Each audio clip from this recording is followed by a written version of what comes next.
Ciencias Sociales la presencia del doctor Eduardo Astraín Bañuelos, quien nos compartirá un poco de esta teoría, que ya nos contará él si está llegando a México, si está teniendo fuerza en materia penal. Me permito leer una breve reseña del doctor. El doctor Leandro Eduardo Astraín Bañuelos es director del Departamento de Derecho de la Universidad de Guanajuato, miembro del Sistema Nacional de Investigadores Nivel 1 del CONACYT. Cuenta con reconocimiento perfil deseable para profesores de tiempo completo de PRODE. Es maestro en Ciencias Jurídico-Penales y doctor en Derecho, ambos con reconocimiento laureado por la Universidad de Guanajuato. Es egresado de la tercera Escuela de Verano de Ciencias Criminales y Dogmática Penal Alemana en el 2015, de la Universidad de Göttingen en Alemania. Tiene una estancia postdoctoral en el Centro Didáctico Euroamericano sobre Política Constitucional de la Universidad de Salento en Italia. Profesor de tiempo completo adscrito al Departamento de Derecho de la Universidad de Guanajuato, ponente, conferencista, comentarista, moderador y expositor en diversos foros académicos desarrollados en diversas instituciones y universidades públicas y privadas de México, como España, Francia, Alemania, Ecuador, Chile y Perú. Sus trabajos de investigación han sido publicados tanto en México como en España, Argentina y Alemania. Entre ellas destaca el libro Derecho Penal del Enemigo en el Estado Constitucional, que parte de esto es de lo que nos comparte el día de hoy. Entonces, sin más, doctor, agradecerte nuevamente y pues te damos la palabra. Muy buenos días, muchísimas gracias por la invitación, por la generosa invitación para participar en este ciclo de conferencias. Quiero agradecer en primer lugar al doctor Mauricio Iván Vargas Mendoza, a la Facultad de Ciencias, Ingeniería Administrativas y Sociales de la Universidad Autónoma de Baja California, la sede Tecate, por la oportunidad de compartir algunas reflexiones en torno a el destino, o más bien el camino que ha tomado la política criminal en nuestro país. Una política criminal que parece haber perdido el rumbo y que, lejos de solucionar la violencia social, la problemática relacionada con el aumento de la criminalidad, pues la ha acrecentado. Y entonces vamos a tratar el día de hoy este tema del derecho penal del enemigo y los derechos humanos. En primer lugar, bueno, pues, ¿a qué nos referimos con los rumbos que ha tomado la política criminal en nuestro país? Pues se habla de una política criminal populista o el populismo penal, que se refiere a un término acuñado por el jurista Denis Salas y que también luego sería retomado por el penalista dominicano Eduardo Jorge Prats. Y Ferrajoli nos dice que este populismo penal consiste en el uso demagógico, declamatorio y coyuntural del derecho penal, dirigido a reflejar y sobre todo a alimentar el miedo como rápida fuente de consenso. Es decir, se utiliza el derecho penal con el propósito de calmar algunas de las demandas sociales, algunas de las demandas que pretenden lograr eficientar el derecho penal a través de su endurecimiento. Y entonces se busca la prevención del delito exclusivamente a través del aparato represivo, y hasta el momento pues ha quedado evidenciado que no se logra esa eficacia que se pretende obtener a través del endurecimiento del derecho penal. Por el contrario, ante el aumento de la violencia institucional, aumenta también la violencia social. ¿A qué se refiere esto del derecho penal del enemigo? Pues es un término que fue acuñado por primera vez en el año de 1985, en una ponencia que presentó en Frankfurt el profesor Günther Jacobs. En esta ponencia que tituló Criminalización en el estadio previo a la lesión a un bien jurídico, Jacobs identificaba algunas normas contenidas en el Código Penal alemán y que eran normas que encontrábamos en la mayoría de las democracias contemporáneas, de las democracias modernas. Y entonces decía Jacobs, este fenómeno al que me voy a hacer referencia no es exclusivo de Alemania. ¿Y a qué se referían estas normas? Pues Jacobs señalaba que adelantaban las barreras de punibilidad. Es decir, si nosotros nos ubicamos en el iter criminis, en la fase externa y las distintas etapas, pues consideramos que existe una exteriorización o manifestación de la idea criminal, luego vienen los actos preparatorios y finalmente los actos ejecutivos. Y tradicionalmente las barreras de punibilidad se encuentran precisamente en los actos ejecutivos que pueden llegar a tentativa o bien a consumación. Allí están las barreras tradicionales de punibilidad.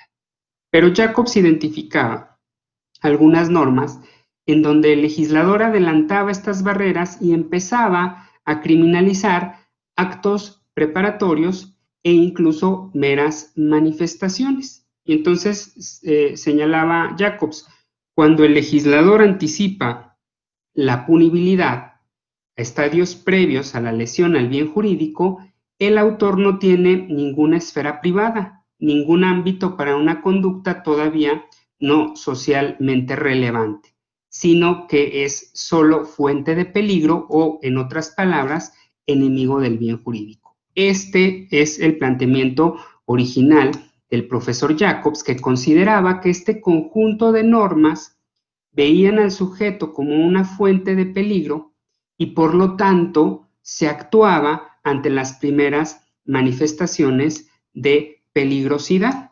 Y por eso decía el legislador lo cataloga como un enemigo, pero ojo, hablaba Jacobs como un enemigo del bien jurídico. Y aquí habría que recordar un poco que Jacobs ha señalado en reiteradas ocasiones que el derecho penal no protege bienes jurídicos. Para Jacobs, el derecho penal mantiene la vigencia de la norma, siguiendo un poco la justificación que hacía Hegel de la pena, que consideraba que la pena se constituía como la negación de la voluntad general.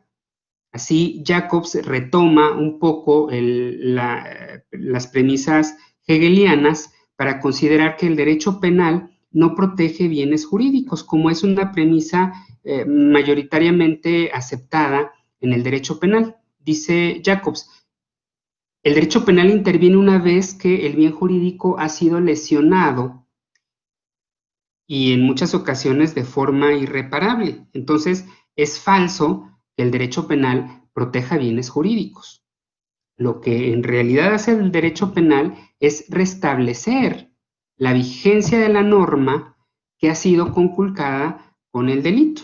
Es decir, el sujeto al cometer el delito niega la voluntad general contenida en la ley y al imponerse la pena se niega al delito y por lo tanto se restablece la vigencia de la norma. Entonces, este planteamiento original de 1985 parecía ser también una crítica a esta tradicional de que el derecho penal protege bienes jurídicos. Y entonces decía, realmente el derecho penal protege bienes jurídicos, anticipa las barreras de punibilidad a estadios que puede ser muy cuestionado desde un punto de vista del Estado democrático o del Estado de libertades.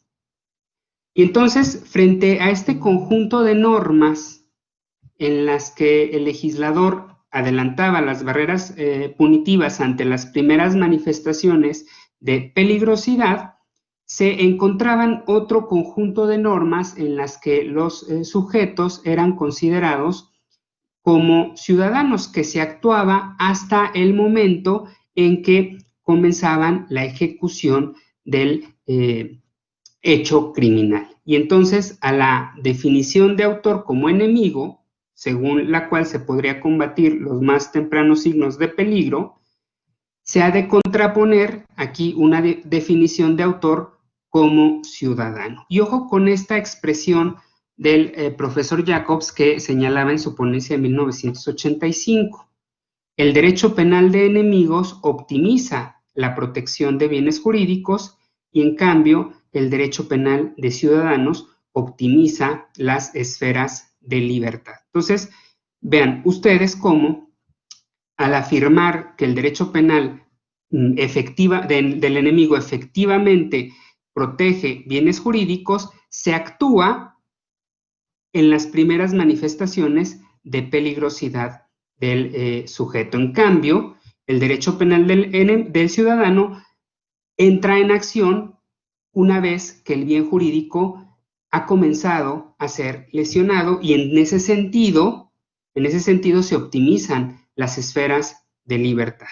Y también en este sentido tendríamos que recordar que pues el derecho penal está pensado para tomar el riesgo de que el bien jurídico sea lesionado, en aras precisamente de garantizar las esferas de libertad.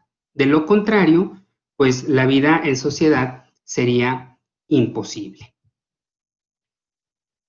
Y entonces Jacobs decía, si bien es cierto, esta criminalización en el estadio previo no puede ser legitimada en su calidad de actos preparatorios para la lesión de determinados bienes jurídicos que están protegidos por normas principales, su punición se justificaba por la lesión de bienes jurídicos situados delante de aquellos o en sus flancos.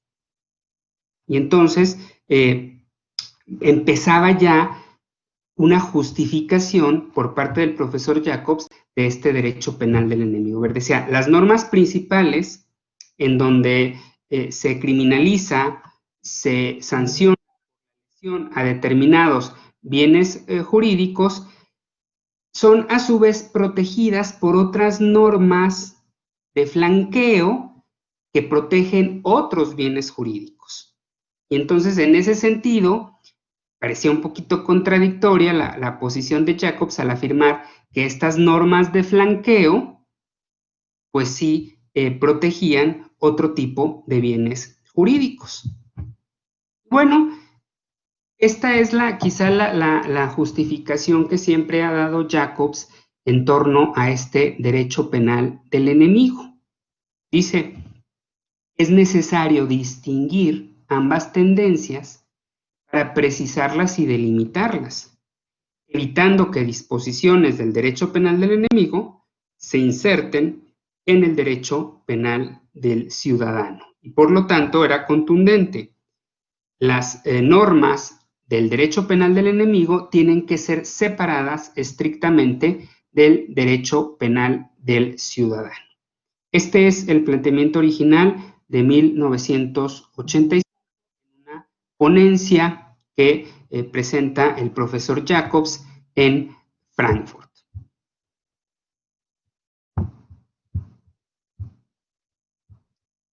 Luego, el tema quedaría más o menos en el olvido. No es hasta finales del siglo pasado que vuelve a ser retomado. Y bueno, aquí en esta lámina les quiero presentar precisamente a qué se refiere esa anticipación de las barreras punitivas. Si nosotros pensamos en la fase externa del iter criminis, pues la primera etapa sería la manifestación, la segunda los actos preparatorios y la tercera los actos ejecutivos, que pueden llegar a tentativa o a consumación. Las barreras de punibilidad se encontrarían precisamente en los actos ejecutivos. Conforme se va adelantando la barrera de punibilidad, se entiende que la pena va disminuyendo, y por eso la sanción de la tentativa es menor que la sanción de la consumación. No es lo mismo lesionar un bien jurídico que ponerlo en peligro. Y tradicionalmente, pues los actos preparatorios y las manifestaciones no se sancionan, no se criminalizan. Entonces, Jacobs observaba algunas normas, en las que sí se criminalizaban actos preparatorios y sí se sancionaban también manifestaciones. Como el caso de la asociación delictuosa. La asociación delictuosa, pues simplemente sanciona el concierto, el acuerdo, para llevar a cabo un comportamiento criminal. Pero si nosotros pensamos, pues ese concierto, ese acuerdo, por sí mismo no lesiona ningún bien jurídico. Incluso podría estar amparado por el derecho a la libertad de expresión o por el derecho de asociación, también contemplado en la Constitución.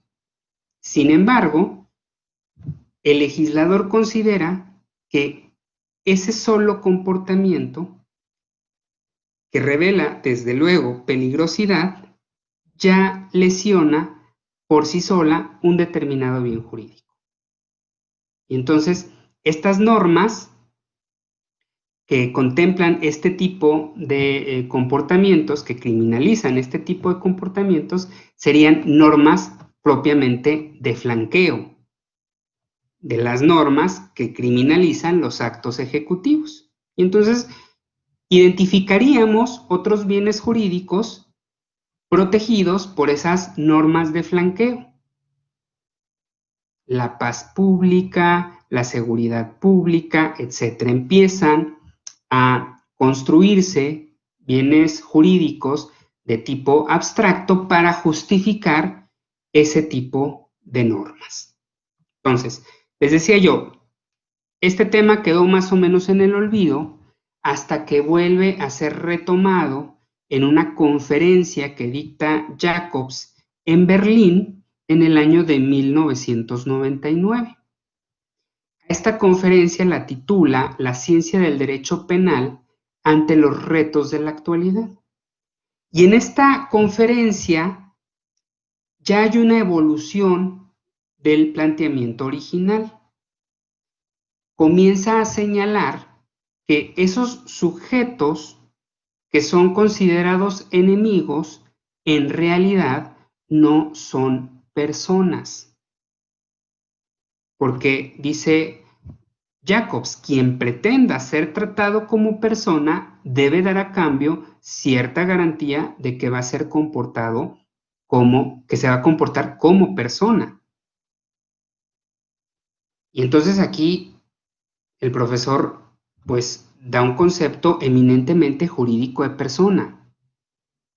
Persona es el sujeto capaz de derechos y obligaciones. Por lo tanto, si un sujeto no ofrece la garantía cognitiva de que se va a conducir conforme a la norma, no manifiesta que puede cumplir con sus obligaciones, pues entonces tampoco debe ser beneficiario del concepto persona, es decir, beneficiario de derechos. Y entonces, dice Jacobs, cuando el sujeto deja de ser persona, entonces el derecho penal se convierte ya en un mecanismo de reacción contra estos sujetos a los que se considera como enemigo, ya no del bien jurídico, sino como enemigo del Estado. Y entonces, ¿cuáles van a ser las características del derecho penal del enemigo? De entrada, un amplio adelantamiento de la punibilidad a estos estadios que señalábamos, manifestaciones y actos preparatorios. Pero también hay una falta de reducción de la pena proporcional a dicho adelantamiento. La lógica diría que conforme vamos adelantando las barreras punitivas, la reacción penal es menos severa. Pero por el contrario, no solo falta esta reducción, sino que aumenta.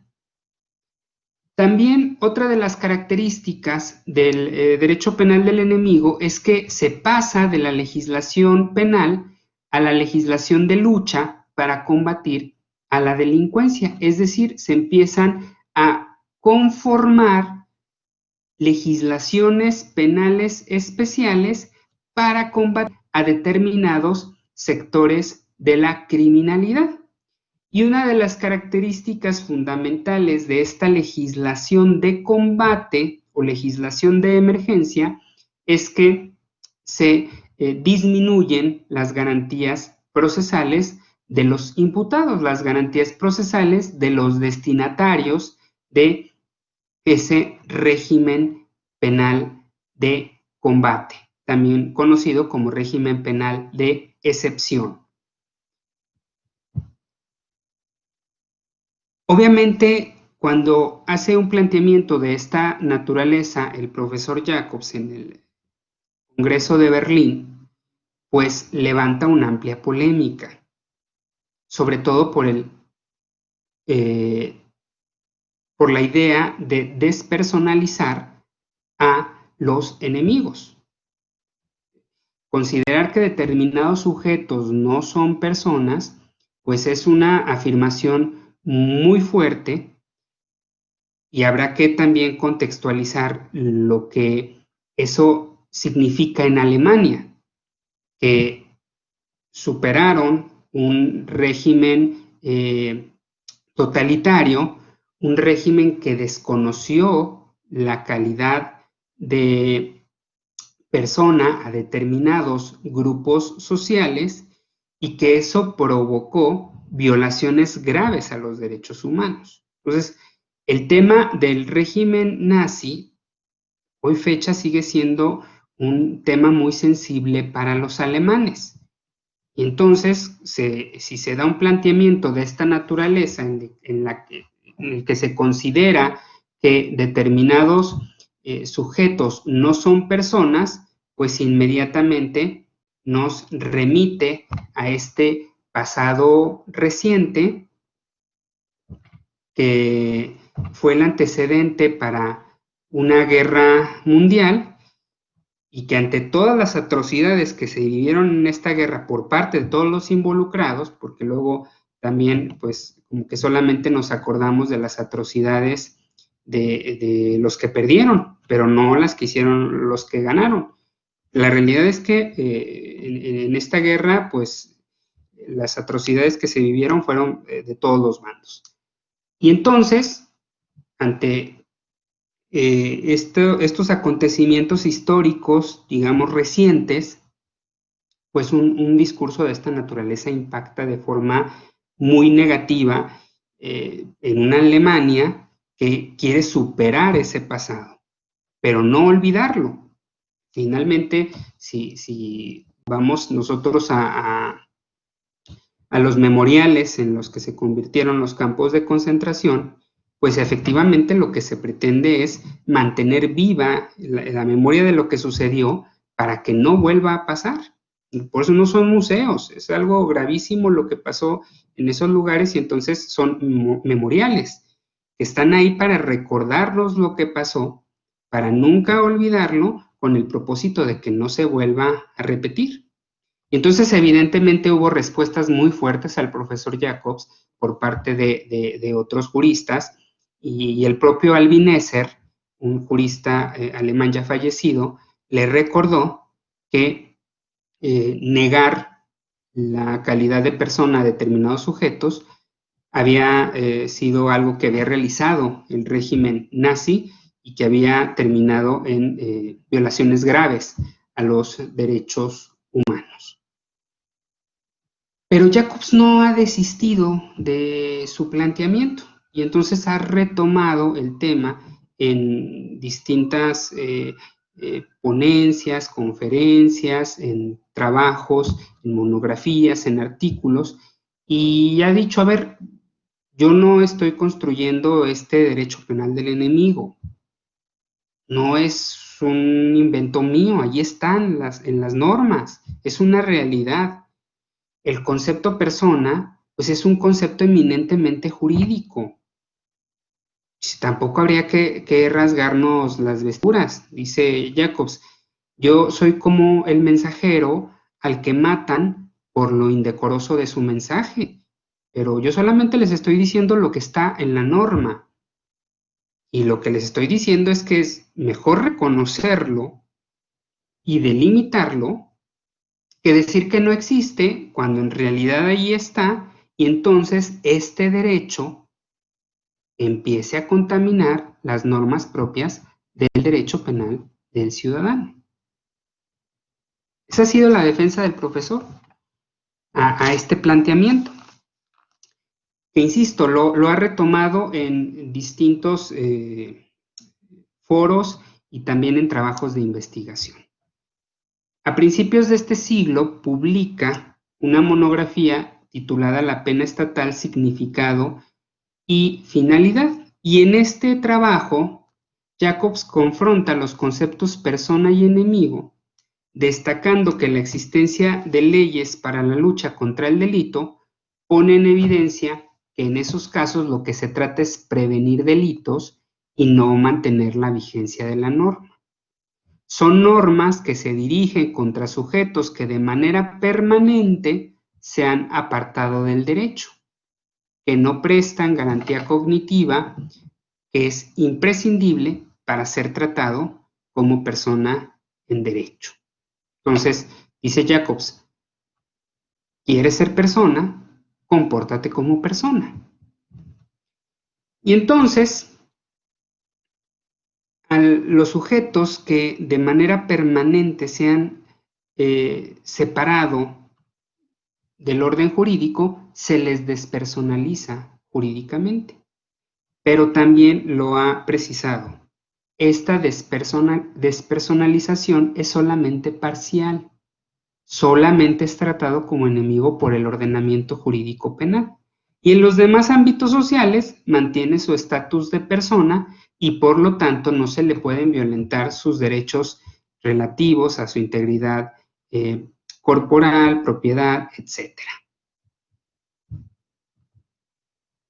Bueno, en el año 2002 publica una monografía que denomina Derecho Penal del Enemigo y Derecho Penal del Ciudadano, y en esta monografía retoma algunos planteamientos de autores liberales, de autores contractualistas, que efectivamente ya habían planteado la posibilidad de considerar que algunos delincuentes eran enemigos del Estado.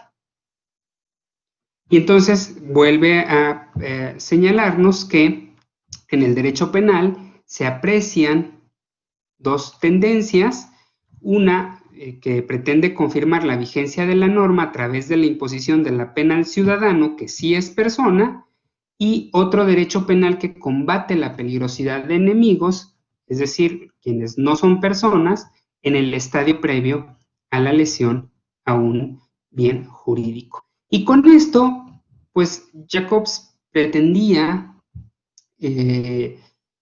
pues, señalar que no era ni siquiera algo nuevo, que autores representativos de la época liberal, pues ya habían planteado la posibilidad de considerar a determinados criminales como enemigos. Y por lo tanto, al enemigo se le combate con la guerra.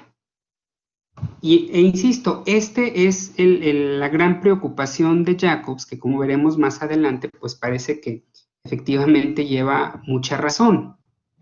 El problema es que luego las tendencias se mezclan y se confunde enemigo con persona. Y por lo tanto él dice, un derecho penal del enemigo claramente delimitado es menos peligroso desde la perspectiva del Estado de Derecho que entremezclar todo el derecho penal con fragmentos de regulaciones propias del derecho penal del enemigo. Entonces, digamos, ¿cuáles serían las características de este régimen penal de excepción, de este derecho penal del enemigo? Adelantamiento de barreras punitivas, el autor visto como una fuente de peligro, no es persona, disminuyen sus derechos sustantivos, procesales y ejecutivos, y una falta de reducción de la pena proporcional a dicho adelantamiento.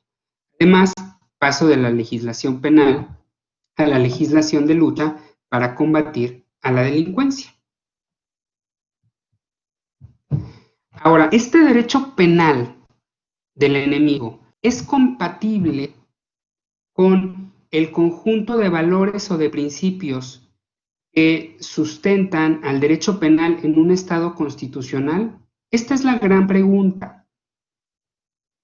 Si nosotros nos preguntamos cuál es la función del derecho penal, pues necesariamente tendremos que delimitar la pregunta y decir en qué tipo de Estado. Porque el derecho penal de un Estado fascista, de un Estado totalitario, no tiene la misma función que el derecho penal en un Estado democrático, en un Estado constitucional. Las funciones son diferentes. En un Estado totalitario, en una dictadura, el derecho penal tiene como función la de legitimar las políticas públicas, y muchas de esas políticas públicas son contrarias a los derechos humanos. El derecho penal se convierte en el brazo armado del Estado para combatir a los enemigos políticos. El derecho penal, evidentemente, viola derechos humanos. Esa es la función en un Estado de esa naturaleza. En un Estado constitucional se afirma que el derecho penal tiene una esencia garantista. Solo se va a justificar si, además de prevenir delitos, logra minimizar la violencia. Y aquí también habría que recordar que el derecho penal es violento por naturaleza. Violentos son los casos de que trata, pero violenta es también la forma en que el derecho penal soluciona esos problemas. Prisión, inhabilitación, suspensión de derechos, etc. La forma en cómo el derecho penal reacciona frente a esos hechos violentos, generalmente violentos, es a través de la violencia institucional. Es a través de la restricción de derechos humanos. Y entonces, por eso se afirma que en un Estado constitucional, el derecho penal tiene una función protectora. Protege bienes jurídicos para que no sean lesionados con los delitos, pero también para que no sean lesionados con las penas. Entonces, el derecho penal protege al sujeto para que sus bienes jurídicos no sean lesionados ni con delitos ni con penas. ¿Y cómo no va a lesionar el derecho penal bienes jurídicos a través de la pena? Pues imponiéndole límites a esa potestad punitiva, esa criminalización. Y en la medida que se establecen esos límites, entonces se evita el abuso de autoridad y el ejercicio arbitrario del derecho.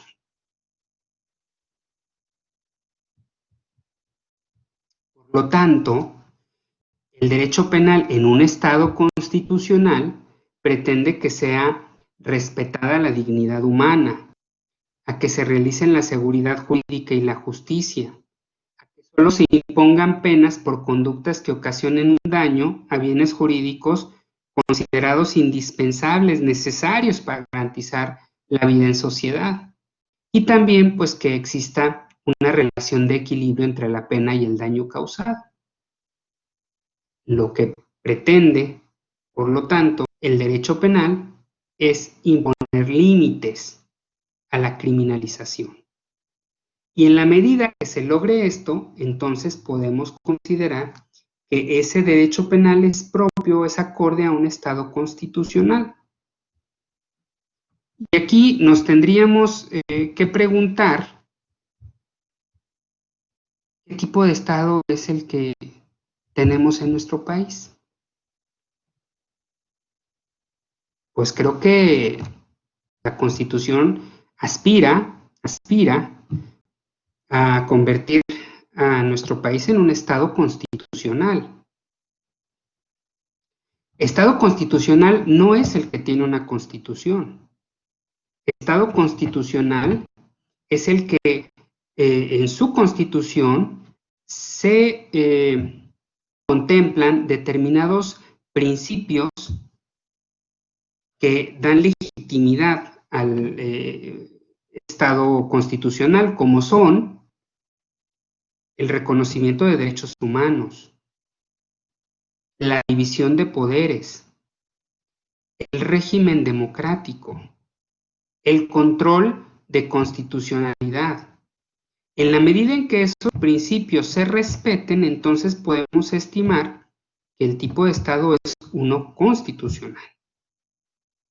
Por el contrario, si estos principios no son respetados, entonces diríamos que ese tipo de Estado pues transita hacia otro tipo de modelos de tipo fascista o totalitario. Entonces, en México hay avances importantes, al menos constitucionalmente, para fortalecer el paradigma del Estado constitucional.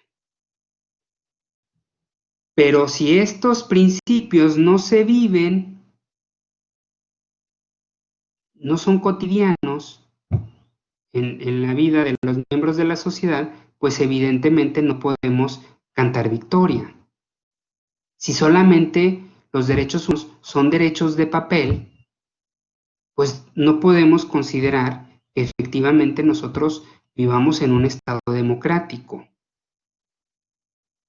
Si la tortura es una práctica cotidiana en nuestro país, si la violencia en contra de las mujeres llega a niveles groseros, si son cotidianos los actos de violencia, si día a día se viven desapariciones en distintas regiones de nuestro país, pues evidentemente muchos de esos derechos que están contenidos en la Constitución son derechos de papel.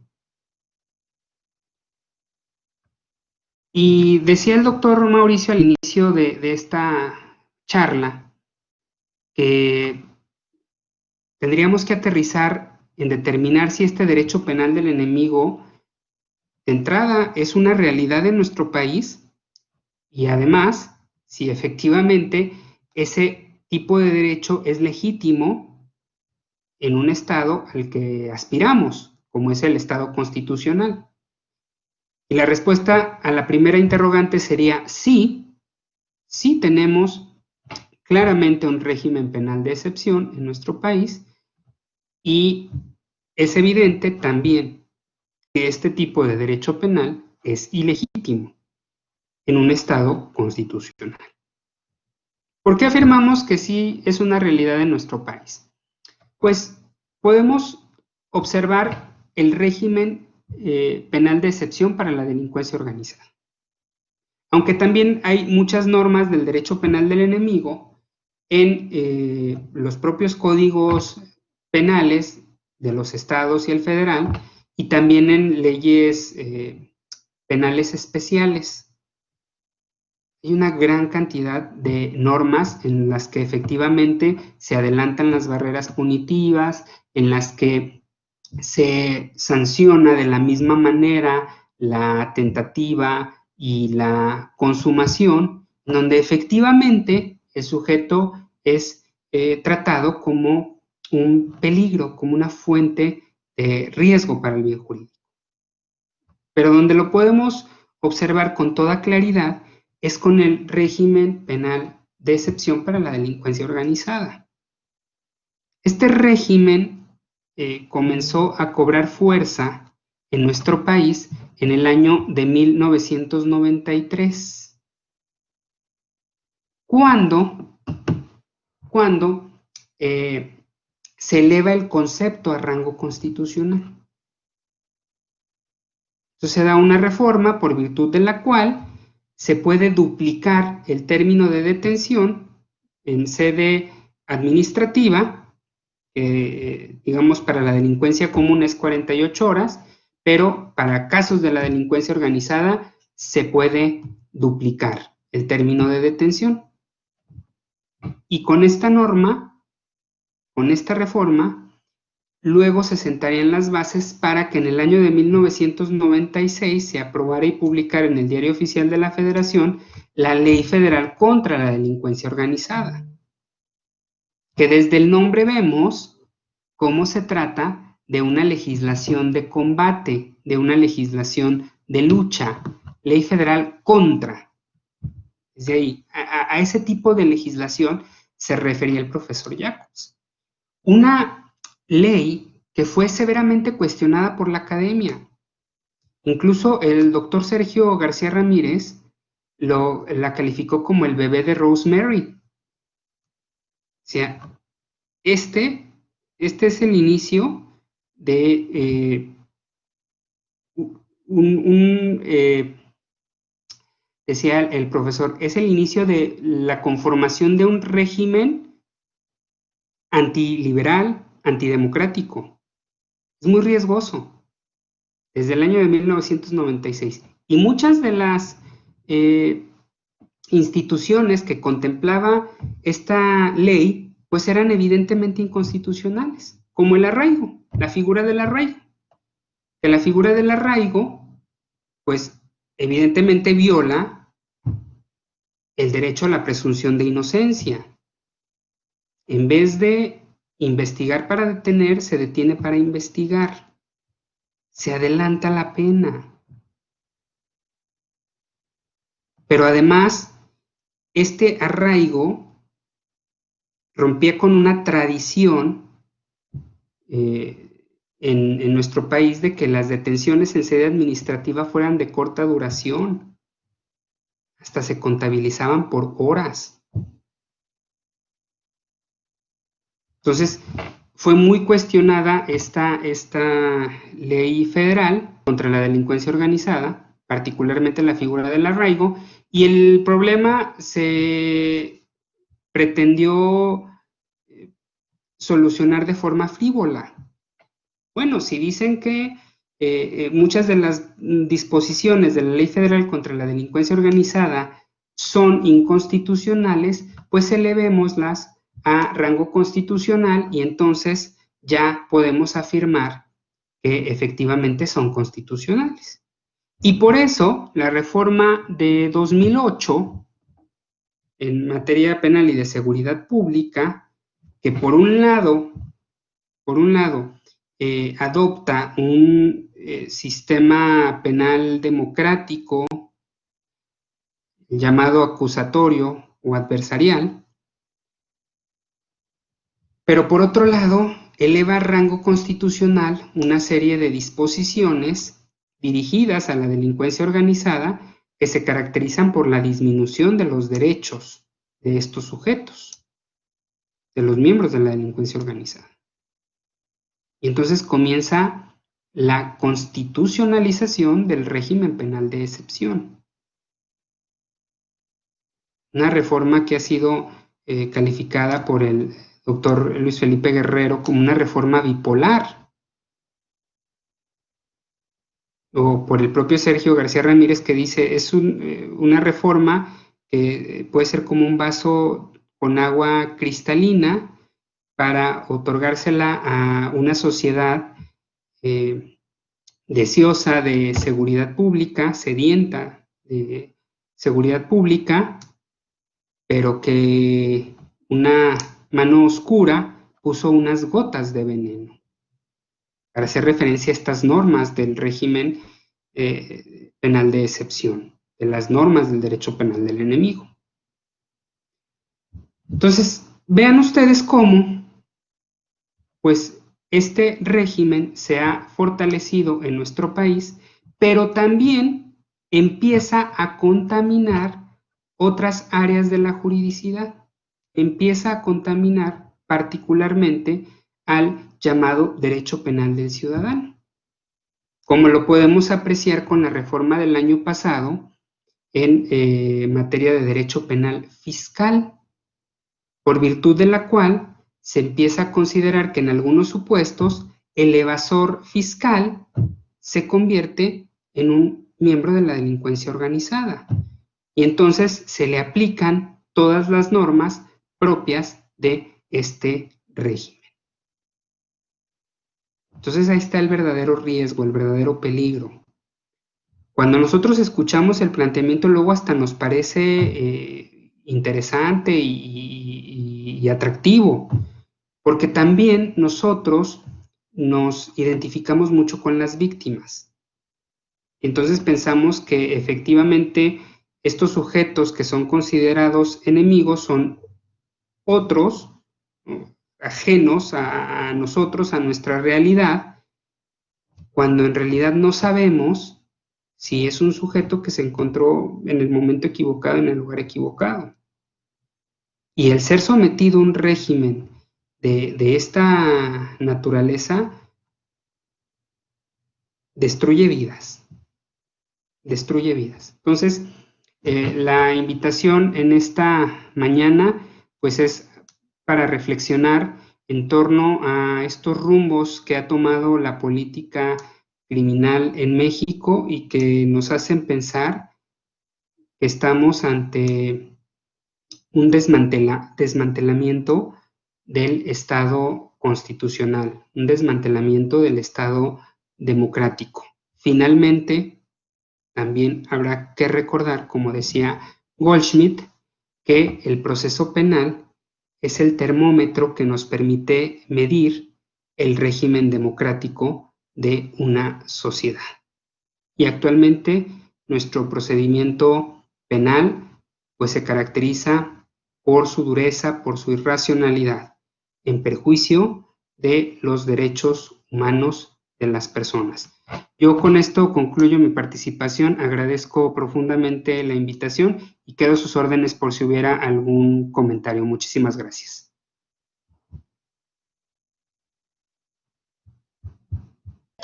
Muchas gracias, doctor. Pasamos a una ronda de preguntas.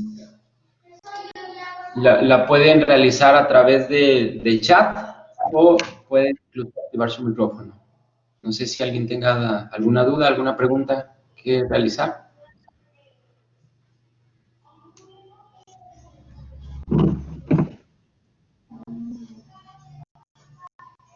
¿Dudas, preguntas?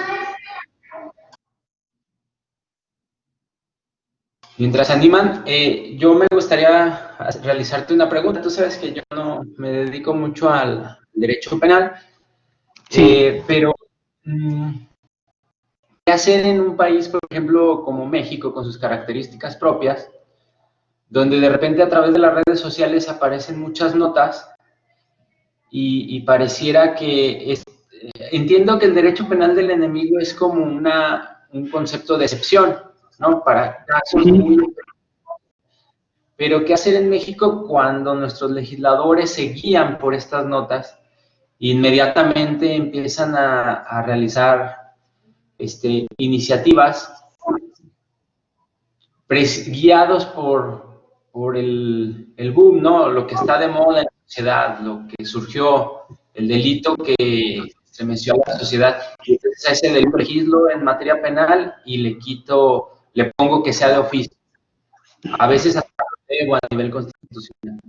Y entonces de repente parecería que tenemos un derecho penal del enemigo, pero no de excepción, sino pues no de un Estado democrático, no sé. Claro, que no es excepción, es la regla, ¿verdad? Sí, mira, yo creo que el discurso garantista, pues, no es un discurso que impacte a la sociedad.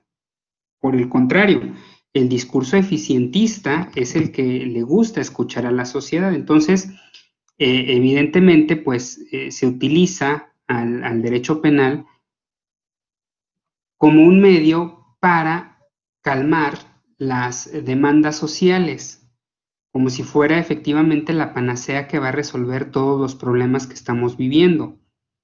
Y a eso me refería cuando hablaba al principio de la exposición del populismo penal.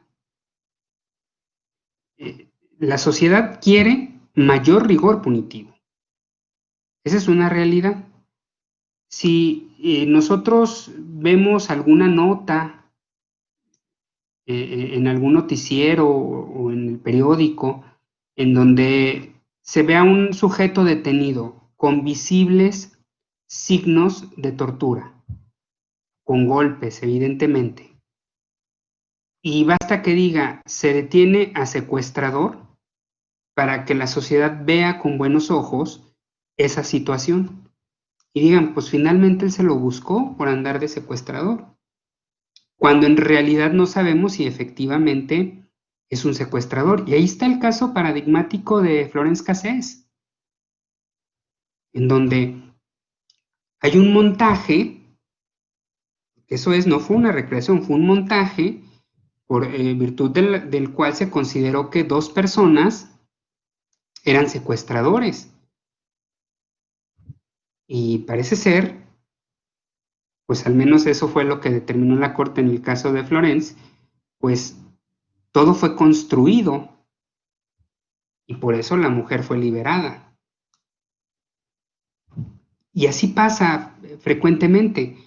Muchas personas pues se encuentran en el lugar equivocado en el momento equivocado y son detenidas y sometidas a procesos de forma injusta.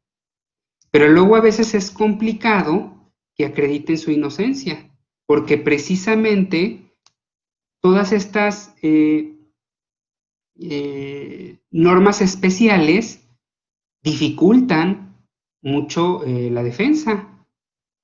Por eso se traducen en violaciones graves a derechos humanos.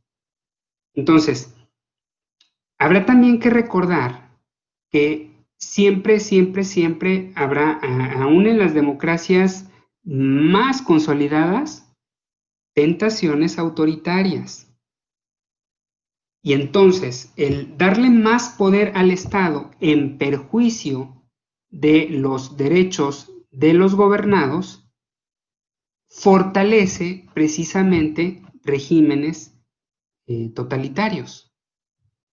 Por eso este discurso del derecho penal del enemigo, pues tiene tanto atractivo en América Latina, donde los gobiernos les gusta ejercer el poder de forma autoritaria. El siglo pasado fue rico en democracias dictatoriales en América Latina. Nuestro país vivió un régimen con ciertas también tendencias autoritarias. Entonces, estos discursos, por supuesto que sí impactan en estados que viven realidades como en el caso de América Latina. Yo les decía, aquí en México y en América Latina, pues el pensamiento del profesor Jacobs ha impactado de forma importante, de tal suerte que muchas de las políticas públicas se sustentan con los argumentos que el profesor ha dado. En la ley federal en la ley federal contra la delincuencia organizada, en la exposición de motivos se retoman muchos de los conceptos del derecho penal del enemigo del profesor Jacobs. Aquí sí tiene impacto. En Alemania no. En Alemania no. En Alemania los profesores que tienen mayor impacto son el profesor Roxin y el profesor Urskin-Heuser. En América Latina estamos entre Roxin y Jacobs. Por esta cuestión, ¿no? Creo que efectivamente este tipo de discursos son aprovechados por los legisladores con fines claramente populistas. Y entonces dicen, bueno, pues si lo que se quiere es intervenir de forma más drástica con los secuestradores, pues aumentemos la pena privativa de libertad hasta 140 años de prisión, como está en la ley general, en el caso de que se prive de la vida a la víctima. 140 años de prisión.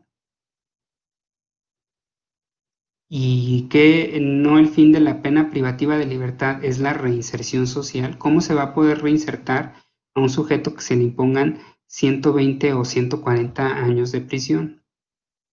Pero eso es lo que quiere escuchar la gente. Había un partido que tenía una campaña política en ese sentido. Pena de muerte a secuestradores, cuando hay toda un derecho penal convencional que impide el restablecimiento de este tipo de pena. Como evidentemente jurídicamente no era posible, pues luego se empezó a adoptar la prisión vitalicia o penas privativas de libertad de larga duración que se traducen en auténticas prisiones vitalicias. Y luego veíamos anuncios de este mismo partido que decía, ahí está, ya se cumplió lo que prometimos, cadena perpetua para secuestradores. Pues no es cierto, no prometieron eso, prometieron pena de muerte. Pero vean cómo ustedes se utiliza este discurso con el propósito de obtener simpatías electorales. Esa es una realidad. Pero insisto, esto es sumamente riesgoso. No sé, doctor, si di contestación a tu interrogante. Sí, muchas gracias, doctor. ¿Alguna duda que tengan? Que expresen a través del chat. ¿No? Aprovechen. Aquí hay una. Te pregunta Víctor Hugo, ¿por qué pareciera que ante la ley se le da preferencia a la víctima antes que a la víctima? Y hay otra pregunta, si te digo las dos, eso Sí. cerramos. La segunda pregunta es de Sara. ¿Cómo se cambia la perspectiva de la sociedad cuando se despersonaliza a un sujeto? Ya que hay medios de comunicación tienen cierta influencia durante su proceso, también cómo se maneja un linchamiento social para que pase a mayores. Bien. A ver, dicen, ¿por qué se prefiere otorgar derechos al victimario que a la víctima? Bueno, tenemos que contextualizarnos un poco en la evolución del derecho penal. El derecho penal de la antigüedad, pues era un derecho irracional, vindicativo, desproporcionado. Cuando un sujeto, pues era objeto del sistema penal, pues sus derechos eran severamente violentados. Tan es así que la tortura era un medio de prueba lícito, era un mecanismo para obtener confesiones y era lícito. Entonces, cuando llega el pensamiento liberal, comienza una humanización del derecho penal y por lo tanto se le comienzan a otorgar derechos a los sujetos imputados, a los sujetos sometidos a un proceso penal. La sociedad se identificaba con esos sujetos que eran severamente violentados y por lo tanto se empezaba a demandar pues un derecho penal más humano, más racional. Y por eso se comenzó a ver al derecho penal como un derecho eminentemente protector del delincuente. Franz von Liszt afirmaba que el Código Penal era la carta magna del delincuente. Decía Liszt, a finales del siglo XIX, principios del siglo XX. Decía, el derecho penal no surge para proteger a la sociedad, surge para proteger al individuo que se rebela en contra de la sociedad, al establecer límites a la política criminal. Por eso decía, el derecho penal es la barrera infranqueable de la política criminal. Vean ustedes cómo es una visión eminentemente protectora del delincuente, el derecho penal. Conforme le van reconociendo derechos a los imputados, nos vamos olvidando de la víctima. Y entonces empieza a convertirse la víctima en el gran olvidado del derecho penal. su función durante el procedimiento era solamente llevar la noticia criminis y en algunos casos declarar como testigo. Y ahí terminaba su función. Y entonces, a mediados del siglo pasado, comienza a profundizarse en el estudio de la víctima, a reconocerle también derechos, y precisamente por ello se crea una nueva disciplina, así como a finales del siglo XIX, Lombroso propicia la conformación de la criminología, que es el estudio del delincuente, pues a mediados del siglo pasado se empieza a profundizar en los estudios de la víctima y se crea la disciplina de la victimología. Entonces, empiezan a reconocérsele también derechos a la víctima. Y se entiende ya que el derecho penal no solamente es protector del delincuente, sino también es protector de la sociedad.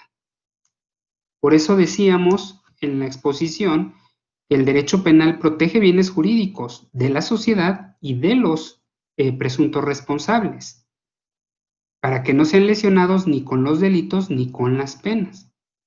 Entonces, cuando hablamos de la necesidad de respetar los derechos humanos de los imputados, esto no quiere decir que dejemos en vulnerabilidad o que desprotejamos a la víctima. Tenemos que buscar los mecanismos para respetar los derechos de unos y de otros. Alguien hablaba de los linchamientos virtuales. Efectivamente, a veces basta con que exista una imputación de un determinado delito para que vengan los linchamientos contra personas sin saber si efectivamente se cometieron los hechos o no. El gran reto del proceso penal es dar el trato de presunto inocente al imputado, obtiene la presunción de inocencia a su favor, entonces se le debe de tratar como presunto inocente.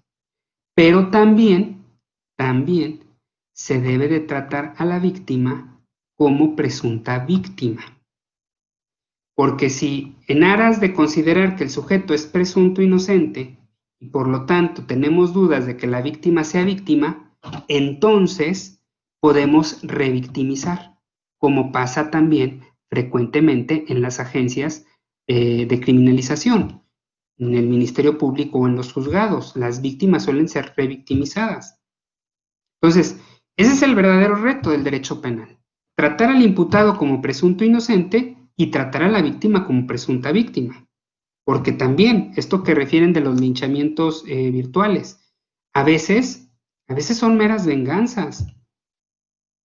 A veces las víctimas no son realmente víctimas. Esa es una realidad. A veces hay imputaciones calumniosas. Justamente el día de ayer referían de un caso en el que un profesor está dando su clase, lo están grabando y él pone un ejemplo de cómo se escucharía a una persona violentando. Y entonces da el ejemplo y editan el video y parece que ese profesor es el que está violentando. Y entonces hay un linchamiento mediático en contra de ese profesor, cuando no se tiene como pues todo el panorama completo. Eso es bien complicado también, porque habrá que recordar que se debe garantizar la libertad de expresión. Y entonces, si se empieza a criminalizar luego determinadas expresiones, pues podemos caer en el riesgo de violentar la la libertad de expresión. Entonces, ese es un verdadero reto para la sociedad contemporánea y para el derecho contemporáneo. ¿Qué hacemos en esos casos? ¿Cómo podemos evitar ese tipo de comportamientos? Y luego, a ver, como que me perdí un poquito en las preguntas, también se decía que, ¿cómo le hacíamos para que la sociedad se concientizara de estas cuestiones? Creo que sí era más o menos una de las preguntas, ¿no? Me parece que es la educación. La educación es fundamental. Y ese es un problema que se nos está presentando con la implementación del sistema acusatorio. El sistema acusatorio es visto como un modelo que genera injusticias e impunidad, la famosa puerta giratoria. Es mal vista por la sociedad porque el sistema no se socializó debidamente, porque la gente no conoce o no conocíamos pues el funcionamiento de este sistema porque era totalmente ajeno a nuestra realidad y a nuestra idiosincrasia. Entonces parece ser que son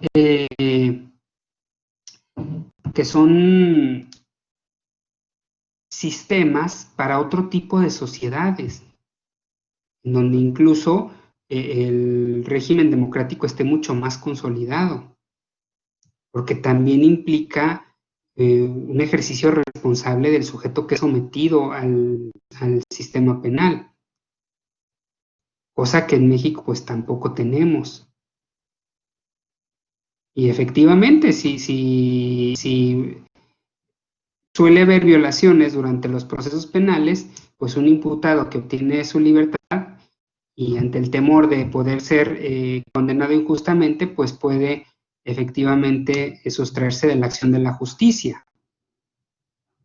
Entonces, vean cómo, pues, es un tema de educación, creo yo. Tenemos que sensibilizar a la sociedad, puesto que efectivamente el discurso garantista no atrae, no importa. Al contrario, se ve así como vamos a seguir dándoles derechos a los victimarios, vamos a seguir perjudicando a las víctimas para que siga habiendo impunidad. No, lo que queremos evitar es el ejercicio arbitrario del poder. Lo que queremos lograr es que efectivamente haya justicia, pero no a costa de lo que sea. Y no sé si di contestación a todas las interrogantes. Sí, doctor, muchas gracias. Vamos a tratar de acercarnos a la anterior normalidad. Te vamos a hacer una entrega virtual de tu reconocimiento y ya después yo te haré llegar el reconocimiento por los medios que habíamos acordado. Entonces, hago lectura del reconocimiento. Siguen las preguntas, pero pues te agradecemos tu tiempo y todo. Pues igual si gustan ahí agregarme a Face, Eduardo Astrain, con mucho gusto podemos seguir platicando. Y cuando gusten podemos programar otra charla, otra sesión, y si quieren donde haya como más diálogo, más retroalimentación. Muchas gracias. Aquí siempre vas a tener abierto. Hago lectura del reconocimiento. Universidad Autónoma de Baja California, Facultad de Ciencias de la Ingeniería Administrativas y Sociales, Unidad Tecate, otorga el presente reconocimiento al doctor Eduardo Leandro Astrain Bañuelos por su participación en la conferencia sobre el tema El Derecho Penal del Enemigo y los Derechos Humanos. Dentro del ciclo de conferencias 2020, Perspectivas del Derecho y sus Realidades, llevado a cabo en la sala virtual de esta unidad académica el día 11 de septiembre del presente año. Atentamente por la realización del hombre, Tecate, Baja California, septiembre de 2020, doctor Óscar Omar Ovalle Osuna, director de esta facultad. Entonces, ahí en el chat, doctor, tienes muchos agradecimientos, sin duda un tema muy controvertido desde que nació, ¿no? Y pues agradecer nuevamente a la facultad por tu tiempo, por tu conocimiento y por compartirlo aquí con nosotros. Muchísimas gracias. Un abrazo para todos.